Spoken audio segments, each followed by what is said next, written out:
அஜித் சாரோட ஒரு பெரிய படம், அதுல சின்னதா ஒரு கேரக்டர் கிடைச்சிருக்கு. ஸோ அதுதான் எனக்கு ரொம்ப எக்ஸைட்மெண்டா இருந்துச்சு. ஆனா நான் எக்ஸ்பெக்ட் பண்ணதுலயும் மேல இருக்கு ரிசெப்ஷன் அண்ட் அக்செப்டன்ஸ். ரொம்ப ரொம்ப சந்தோஷம்.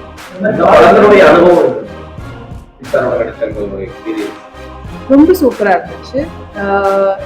நான் இதுக்கு முன்னாடியும் நிறைய வாட்டி சொல்லியிருக்கேன், அவங்க எனக்கு ரொம்ப ஃபேவரட். இப்போ ரொம்ப பிடிக்கும் அஜித் சார். அஜித் சார் மட்டும் இல்லை, நாங்கள் ஒர்க் பண்ண எல்லாருக்குள்ளேயும் ரொம்ப பிளசண்டான ஒரு எக்ஸ்பீரியன்ஸாக தான் இருந்துச்சு. த்ரிஷா மேமா இருக்கட்டும், அர்ஜுனா இருக்கட்டும், எல்லாருமே ரொம்ப ஒரு கிரவுண்டடான ஒரு செட். டெக்னீஷியன்ஸாக இருந்தாலும் ஆக்டர்ஸாக இருந்தாலும் எல்லாமே. ஸோ ஆல் டுகெதர் எனக்கு ரொம்ப நல்ல ஒரு செட் ஃபீலிங் கொடுக்குது. ரொம்ப ப்ளசண்டாக இருக்குங்க. ரொம்ப ரொம்ப ரொம்ப சந்தோஷம். நான் எக்ஸ்பெக்ட் பண்ணல ஃபர்ஸ்ட் ஆஃப் ஆல் அந்த பாட்டு இவ்வளோ ரிசீவ் பண்ணுவாங்க, அந்த மாதிரி எதுவுமே நான் எக்ஸ்பெக்ட் பண்ணல. எனக்கு என்னோட எக்ஸைட்மெண்ட் என்னன்னா, அஜித் சாரோட ஒரு பெரிய படம், அதில் சின்னதாக ஒரு கேரக்டர் கிடைச்சிருக்கு.